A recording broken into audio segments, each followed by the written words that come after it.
Hello student, हे आपलं highway इंजिनिअरिंगचं 29 नंबरचं लेक्चर. ओके. तर या लेक्चरमध्ये आपण टाईप्स ऑफ ड्रेन्स पाहणार आहोत. ठीक आहे. कोणत्या कोणत्या टाईपच्या ड्रेन्स असतात, सरफेस ड्रेन्स पाहतोय आपण, तर त्यामध्ये कोणत्या कोणत्या टाईपच्या ड्रेन्स असतात ते आपण पाहणार आहोत या ठिकाणी. So first one is longitudinal drains and the second one is cross drains or C drains. Okay. So longitudinal drains are the drains and laid parallel to the alignment of road and below it on either side and at the center of road. Okay. Second one is cross drains are laid at an angle to longitudinal drains. Okay. Longitudinal and cross drains are in the form of open joint pipe laid on the bed of sand, crushed stone or aggregate of about 150 mm thickness. Okay. So आता समजून घेऊ आपण longitudinal drains म्हणजे काय किंवा cross drains म्हणजे नेमकं काय. तर लॉन्जिट्युडिनल ड्रेन्स म्हणजेच काय की अलॉंग द ॲक्सिस म्हणण्यापेक्षा किंवा जर रोडच्या सोबतच आपण जे काय ड्रेन्स प्रोव्हाइड करतोय त्याला आपण लॉन्जिट्युडिनल ड्रेन्स असं म्हणतो. आणि क्रॉस ड्रेन किंवा सी ड्रेन म्हणजेच काय की हे जे काय आपण लॉन्जिट्युडिनल ड्रेन्स प्रोव्हाइड केला याला 90 डिग्रीमध्ये आपण जे काय ड्रेन्स प्रोव्हाइड करणार आहे त्याला आपण क्रॉस ड्रेनेज वर्क असं म्हणतो किंवा क्रॉस ड्रेन असं म्हणतो. ओके. नेक्स्ट ड्रेन्स बघा. तर या दोघांमध्ये नेमकं डिफरन्स काय. ओके. तर या ठिकाणी पहिल्यांदा पाहूया आपण. बघा या ठिकाणी दिसतं आपल्याला लॉन्जिट्युडिनल आणि ट्राव्हर्स ड्रेन. तर ह्या ज्या दिसतात तुम्हाला लॉन्जिट्युडिनल ड्रेन्स आहेत आणि जे काही इंग्लंड ज्या दिसतात त्या ट्राव्हर्स ड्रेन्स आहेत. ठीक आहे. जसं की आपल्याला पाहायला भेटते डायग्राममध्ये क्रॉस ड्रेनेज. देन नेक्स्ट म्हणजे इकडं लॉन्जिट्युडिनल ड्रेन्स आपल्याला लॉन्जिट्युडिनल ॲक्सिससोबत दिसतात रोडच्या. ठीक आहे. आणि ह्याचे काय 90 डिग्रीमध्ये दिसतं आपल्याला किंवा 60 डिग्रीमध्ये दिसतं आपल्याला ते जे काही ड्रेन्स आहेत ते आपल्या कोणत्या आहेत तर आपल्या क्रॉस ड्रेन आहेत ते आपल्या. ओके. ठीक आहे. तर नेक्स्ट बघा की डिफरन्स बिटवीन सबसर्फेस ड्रेन आणि सरफेस ड्रेन. तर मग सरफेस ड्रेन आणि सबसर्फेसमध्ये डिफरन्स काय नेमका. ठीक आहे. सो पाहूया आपण surface ड्रेनमध्ये system of collecting, conveying and disposing water which fall to the surface of road is called as surface drainage. म्हणजेच काय जे काय वॉटर आपण कलेक्ट करणार रोडच्या सरफेसवरती कशावरती रोडच्या सरफेसवर जे काय वॉटर कलेक्ट करतो आपण सरफेस ड्रेनमध्ये येतं. आणि सबसर्फेस ड्रेन्समध्ये आपण काय करतो काय नेमकं a system of collecting conveying and disposing of surface water is called as subsurface drainage. म्हणजे काय आपण का रोडच्या खालच्या पोर्शनमध्ये. ठीक आहे. सरफेस वॉटर जे काय सबसर्फेस वॉटर आहे ते आपण कलेक्ट करतो किंवा त्याचं कन्व्हेइंग करतो त्याचं डिस्पोजल करतो ते आपण सबसर्फेस ड्रेन्समध्ये करतो. ओके. देन नेक्स्ट पॉईंट बघा. It help to maintain the road surface dry and safe for travel. Okay. Subsurface drain म्हणजे काय की आपला जो काय रोड सरफेस आपण तो सेफ ठेवतो मेंटेन करतो आणि सरफेस ड्राय ठेवतो आपण. ओके. नेक्स्ट म्हणजे काय सेफ फॉर ट्रॅव्हलिंगसाठी सेफ असा रोड सरफेस आपण प्रोव्हाइड करतो. तसं सबसर्फेसमध्ये काय येतं आपल्या बाहेर it help to keep subsoil moisture within to its limit to maintain its strength. जे काही सगळं सबसॉईलचं जे काही मॉइश्चर आहे ते विदिन लिमिट ठेवण्याचं काम कोण करतं सबसर्फेस ड्रेनेज करता आणि ते जे काही स्ट्रेंथ आहे ते देखील मेंटेन केली जाते. ठीक आहे. देन थर्ड पॉईंट बघा. It is achieved by providing camber gradient side drains catch water drains. Okay. म्हणजेच काय की सबसर्फेस ड्रेनेज ते आपण कशा पद्धतीने अचीव करू शकतो तर काय प्रोव्हाइडिंग कॅम्बर प्रोव्हाइड करू शकतो, ग्रॅडियंट प्रोव्हाइड करू शकतो, साईड ड्रेन प्रोव्हाइड करू शकतो किंवा कॅच वॉटर ड्रेन प्रोव्हाइड करू शकतो. ओके. तर सिमिलरली आपण सबसर्फेस ड्रेनेज ते कशा पद्धतीने प्रोव्हाइड करू शकतो किंवा कशा पद्धतीने आपण अचीव करू शकतो ते तर it is achieved by providing underground L drains and cross drain C drains. आपण एकदा काय करू शकतो आपण लॉन्जिट्युडिनल ड्रेन्स प्रोव्हाइड करू शकतो किंवा क्रॉस ड्रेन प्रोव्हाइड करू शकतो. ठीक आहे. तर अशा पद्धतीने दोघांचा डिफरन्स आहे. देन नेक्स्ट पण बघा classification and necessity of highway maintenance. Okay.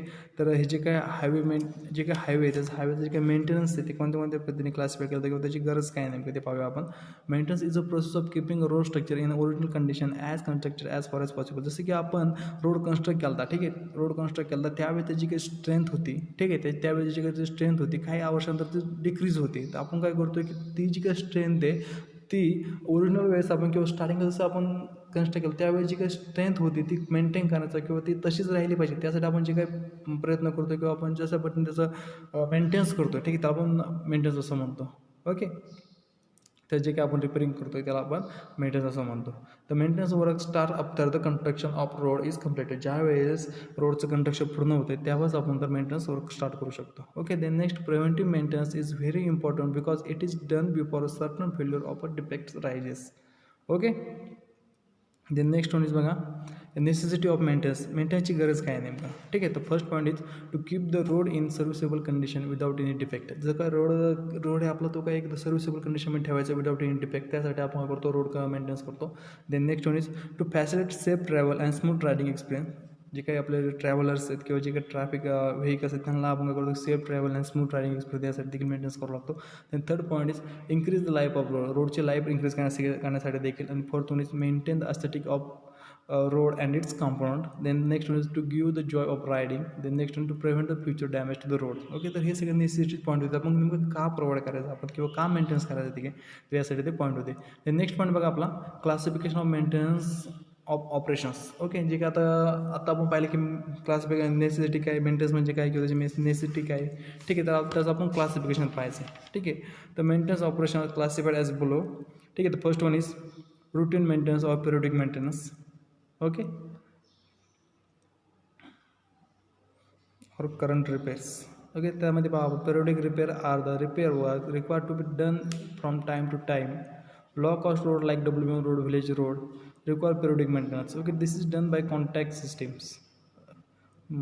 Pre monsoon, during monsoon and post monsoon repair come under the current repairs. Okay, म्हणजेच हे जे काही पिरियडिक मेंटेनन्स किंवा रुटीन मेंटेनन्स किंवा पिरियडिक मेंटेनन्स किंवा करंट रिपेअर जे काय असतात, तर या ठिकाणी जे काही लो कॉस्ट रोड असतात जस्ट लाईक WM रोड झालं किंवा विलेज रोड झालं, ठीक आहे. तर या ठिकाणी आपल्याला काही टाईम टू टाईम आपल्याला काय करावं लागतं की याचं मेंटेनन्स करावं लागते. ठीक आहे, त्याला आपण पिरियडिक मेंटेनन्स असं म्हणतो किंवा रुटीन मेंटेनन्स असं देखील म्हणतो. ठीक आहे, तर हे जे काही सिस्टीम असते ती आपण कॉन्ट्रॅक्ट सिस्टमने आपण तो मेंटेनन्स करतो. ठीक आहे, तर मग हा जो मेंटेनन्स असतो प्री मान्सून केला जातो, ड्युरिंग मान्सून केला जातो, पोस्ट मान्सून देखील हा केला जातो. ठीक आहे, नेक्स्ट पॉईंट बघा स्पेशल मेंटेनन्स. नेक्स्ट पॉईंट आपलं special maintenance. Specialize work which require की investigation and repair techniques are called as special repairs. Okay, this repair work are essential for high class roads and badly damage road. Okay, हे जे काही generally special maintenance repair जे काय असतं, तर हे जे काही road for high class road, जे काही हाय क्लास रोड आहे त्यासाठी किंवा जे काही बॅडली एकदम खूप खराब पद्धतीने डॅमेज झाले त्यासाठी देखील स्पेशल मेंटेनन्स रोड केलं. देन थर्ड वन इज का रिसर्फेसिंग. ओके, रिसर्फेसिंग म्हणजे नेमकं काय का, when the surface of the existing road pavement is severely or the life of the road is over, the surface of the road is totally change और renew. ज्यावेळेस रोडची life totally संपलेली असते किंवा रोडची लाईफ संपली असते त्या ठिकाणी आपण करतो की तुझं काही सर्फेस रोड आहे आपण रिन्यू करतो किंवा आपण नव्याने तो कन्स्ट्रक्ट करण्याचा प्रयत्न करतो, त्याला आपण रिसर्फेसिंग देखील असं म्हणतो. ओके, नेक्स्ट पॉईंट का cause of failure. Cause of failure, तर याचे फेल्युअरचे कोणते कोणते कॉज आहेत. ठीक आहे, ओके, तर कॉज ऑफ फेल्युअरमध्ये बघा त्याचे नेमकं फेल्युअरचे कोणते कोणते कॉज आहेत, काय काय कारण त्याचे पाहूया आपण. So first one is WM road. आपण WM रोडमध्ये पाहूया वॉटर बॉम्ब अकॅडमीमध्ये. WM road are low cost flexible pavement. हे जे काही WM रोड होतो फ्लेक्झिबल रोडच्या फ्लेक्झिबल पेमेंटमध्ये होतो. ठीक आहे, तर इट कन्सिस्ट, आता काय काय कन्सिस्ट करायला रुटीन मेंटेनन्स लागतो या ठिकाणी याला. Routine maintenance consist of pot holes repairs work this done particularly during rain और आफ्टर रेन सीझन्स. ओके, तर WM रोडमध्ये जनरली रुटीन मेंटेनन्स केला जातो. तर यामध्ये काय केलं जातं नेमकं, तर जे काही पॉट होल्स असतात ते रिपेअर केले जातात particularly during season, during rains or after rains. ज्यावेळेस पाऊस काळ देखील केला जातात किंवा पाऊस झाल्यानंतर देखील केले जातात. देन पिरियडिक मेंटेनन्स असतात. Then next one is for WM road when the pneumatic tyre vehicle play on the road aggregate get remove or sucked. Okay, जे वेळेस पिनोटिक एअर म्हणजे काही जे काही टायर्स आहेत त्यावरून ज्यावेळेस मूव्ह करतात ते त्यावेळेस जे पण काही आपले ॲग्रिगेट्स आहेत ते रिमूव्ह होतात किंवा सक्ड होतात. ठीक आहे, तर त्याच देखील आपण पिरियडिक मेंटेनन्स करतो. ठीक आहे, next one is rut repairs. Next one is काय आपलं रट रिपेअर्स. रिपेअर्स म्हणजे काय येतं, ड्यू टू द आयर्न टायन vehicles rut are formed because the vehicle constantly move over the same path. This cause formation of roads. म्हणजेच काय की particular एका लाईनवरूनच ते जे काय आयर्न टायर व्हेकल ते मूव्ह होतं, त्यामुळे काय होतं की आपलं जे काही फ्लेक्सिबल पेमेंट आहे त्या ठिकाणी दबल्यासारखं होतं किंवा त्या ठिकाणी एक शेप तयार होतो. त्यावेळेस त्यापासून रट फॉर्मर होतात, त्याला जो आपण रट रिपेअर असं देखील म्हणतो. ठीक आहे, जे काय रट्स तयार झाले त्याला रिपेअर करण्यासाठी त्यासाठी आपण रट रिपेअर म्हणतो. नेक्स्ट फोर्थ पॉईंट आपला रिसर्फेसिंग. ओके, रिसर्फेसिंग म्हणजेच काय, when WM road is damage due to the formation of pot holes, ruts, corrugation etcetera, then the total resurfacing of the road is undertaken. ज्यावेळेस pot holes म्हणा किंवा तुमचे रट्स म्हणा किंवा कोरिगेशन होतं त्यामध्ये टोटल जे काही तुमचा रोड टोटल डॅमेज झाला त्यासाठी the total repairing of the road is undertaken. ज्यावेळेस त्याची टोटली ज्यावेळेस आपल्याला त्याचं हे करायचं रिपेअर करायचं आहे त्याला आपण रिसर्फेसिंग असं देखील म्हणतो. Next one is renewal. Renewal म्हणजेच काय का, when no amount of repair and maintenance work help to keep the road surface intact and serviceable then the renewal of the road is undertaken. ज्यावेळेस आपल्याला कुठल्या प्रकारचं रिपेअर किंवा maintenance करायची गरज पडत नाही त्यावेळेस आपल्याला रिन्युअल असं म्हणतो. ओके ठीक आहे. नेक्स्ट पॉईंट बघा रिन्युअल. रिन्युअल पाहिला आपण when the whole surface is scarified up to a total depth of road, it is rolled truly after a mixture of fresh concrete and screen metal is applied. Okay. Then next point बघा आपला पुढचा point आहे bituminous road. आता आपण पाहिलं की W रोडमध्ये पाहिलं आपण. देन आपला नेक्स्ट पॉईंट आहे bituminous road. Okay. Bitumen road fall under the category of flexible payment. हा पण जो काय रोड BR रोड हा देखील फ्लेक्सिबल रोडच्या कॅटेगरीमध्ये येतो, फ्लेक्सिबल पेमेंटच्या कॅटेगरीमध्ये येतो. Bituminous road may fail by localised depression of settlement. Okay. It may cause due to failure of any component of flexible pavement just like subgrade sub base or wearing surface. Okay. तर हे याच्यामध्ये काय याचं जर failure झालं तर आपल्या bitumen रोडचं फेल्युअर होते. ओके. हे जे कॉम्पोनंट्स पार्ट आहेत बिटुमिन रोडचे. नेक्स्ट पॉईंट बघा bitumen road also get affected due to the rain and pneumatic tyre vehicles. ते पावसामुळे देखील ते बिटुमिन रोडचं खराब होऊ शकतं किंवा ते पिन्युटिक टायरमुळे देखील होऊ शकतात. नेक्स्ट म्हणजे pot holes, ruts, corrugation etcetera to be applied in addition maintenance to base course. Okay. Surface treatment और resurfacing needed to be done. This type of maintenance work may be assumed at. So आता हे जे काही ह्या टाईपचं जे काही works आहेत किंवा हे जे रोड आहेत त्याला कशा पद्धतीने मेंटेनन्स केला जातो. फर्स्ट वन इज काही pot holes repair and patching. Then second one is rut repair and patching, corrugation repair and patching. Then is base course repair. Then fifth one is surface repair treatment आणि last one is resurfacing. Okay. तर ह्या 6 पद्धतीने आपण त्याचा maintenance केला जातो. So first one बघा pot holes and repair of patching. Pot holes म्हणजे नेमकं काय बघा, जसं की आपल्याला फिगरमध्ये पाहायला भेटतं. पॉट होल्स म्हणजे नेमकं काय, patch potholes are developed in road pavement due to the traffic loads and change in moisture content. To repair a potholes, the potholes are cut in a square or rectangular shape.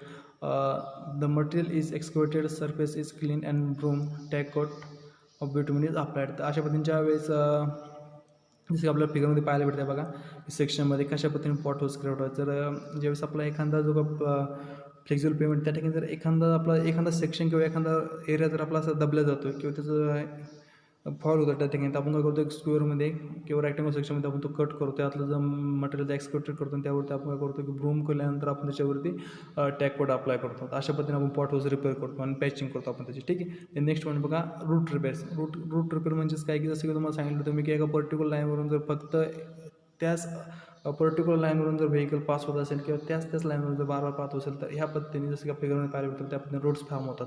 ठीक आहे. हे जे काही roads form होतात तर यांचं देखील repair केलं जातं. तर ruts are cut in the road cause due to the iron steel tyre vehicle continuously moving along the same path. Okay. They are in the form of longitudinal depressions. Okay. ते longitudinal डिप्रेशनमध्ये पाहायला भेटतं आपल्याला, तर आपण काय करतो त्याला देखील रिपेअर करतो. ठीक आहे. तर देन नेक्स्ट वन इज बघा corrugation and repair and patching. Next one आपला corrugation repair and patching. During summer season, when the temperature are high, the bitumen begin to bleed. When vehicle move on the road, this soft top layer form a corrugation in the front of the wheel. Okay. During night, the temperature drop this way. Wavy corrugation come hard and remain as it even wavy formation. These corrugation are cut in small depth and fill up premix material and smooth. Okay. तर जसं की तुम्ही पाहता की कोरगेशन रिपेअरमध्ये म्हणजेच नेमकं काय की ज्या वेळेस हॉट क्लायमेट किंवा उन्हाळ्यामध्ये किंवा समरमध्ये जे काही बिटुमिन ब्लीड होत जातं किंवा ते वितळतं, त्याची विस्कोसिटी कमी होते. ठीक आहे. तर त्या ठिकाणी जे काही आपले व्हील्स असतात ते जे काही आपलं व्हेकल त्यांच्या टायरला लागून ते एक पर्टिक्युलर ठिकाणी जातं किंवा ते त्या ठिकाणी ते डिसइंटिग्रेट होतं. ठीक आहे. तर त्यानंतर पुन्हा नाईटला ज्या वेळेस टेम्परेचर डाऊन होतं त्यावेळेस ते पुन्हा ॲज इट इज तसंच राहतं. ठीक आहे. त्याला आपण कोरोगेशन असं म्हणतो. तर मग ते करतो आपण की पर्टिक्युलर कोर सेक्शनमध्ये त्याचं कट करून आपण त्याचं पुन्हा प्रेमिक्स त्यावरती मिक्स करतो. ठीक आहे. प्रेमिक्स अप्लाय करतो. तर अशा पद्धतीने त्याचं देखील रिपेअर केलं जातं. त्याला आपण कोरोगेशन रिपेअर असं म्हणतो. ओके. नेक्स्ट वन इज काय base course repair. Next one is काय base course repair. Base course repair म्हणजेच काय की बेस रिपेअर म्हणता येईल त्याला किंवा बेस कोर्स रिपेअर. ठीक आहे. तर base repair is a type of through a repair work. When the thickness of the base course is found to be insufficient, then it is rectified by providing additional surface thickness for this old material loosened by the surfacing the surface over full depth. Okay. जर असं आपल्याला निदर्शनास आला की जी काही base कोर्सची thickness आहे ती जर इन्सफिशियंट आहे तर त्या ठिकाणी आपण काय करतो की बेस कोर्सच्या वरती आणखीन एक लेअर प्रोव्हाइड करतो, त्याला आपण बेस रिपेअर किंवा बेस कोर्स रिपेअर देखील म्हणतो. ओके. ते नेक्स्ट पॉईंट बघा पुढचा पॉईंट सरफेस रिपेअर और treatment. Surface repair or treatment. Okay. When the road start bleeding, then an absorbent material like material layer is spread on the surface in the form of chipping or coarse aggregate. It is necessary seal coat is applied when the cracks are found to be formed on the surface. Okay, तर surface level म्हणजेच काय की ज्यावेळेस bitumen road start bleeding करायला करते, जे काही bitumen आहे ते ज्यावेळेस ब्लीड व्हायला स्टार्ट करते किंवा ते त्याला स्टार्ट होते त्यावेळेस ॲब्सॉर्बंट मटेरियल जे आहे ओके, उदाहरणार्थ झालं स्टोन चिपिंग झालं किंवा कोर्स ॲग्रिगेट झालं ते आपण काय करतो की त्यावरती स्प्रेड करतो, त्यावर नंतर रोलिंग करतो. ओके, तर त्याला आपण सरफेस रिपेअर असं म्हणतो. It is necessary seal coat is apply when the cracks are found to form on the road surface. Then last one is resurfacing. Okay, last one is resurfacing. When the useful life of the road is over or the surface is heavily damaged, resurfacing is done. Okay, ज्यावेळेस रोडची life संपलेली असते, totally रोडची life संपलेली असते किंवा जर जो काही सरफेस जो हेवीली जर डॅमेज झाला असेल तर त्या ठिकाणी काय केलं रिसर्फेसिंग केलं जातं. Okay, existing surface is repair by carrying out the surface patch work, tech coat is applied and surface repressing is completed. Okay, then next one is बघा causes of failure of rigid pavement cement concrete road. आता जसं की आता आपण पाहिलं आतापर्यंत जी का flexible payment त्याची जी कॉजेस ऑफ फेल्युअर पाहिले आपण, सिमिलर त्याच पद्धतीने रिजिड पेमेंटचे फेल्युअर देखील आपल्याला पाहायचे आपल्याला. ठीक आहे, त्याची कॉजेस पाहिजे आपल्याला. तर हा जो काय पॉईंट आपण नेक्स्ट लेक्चरमध्ये पाहूया. Okay, thank you so much.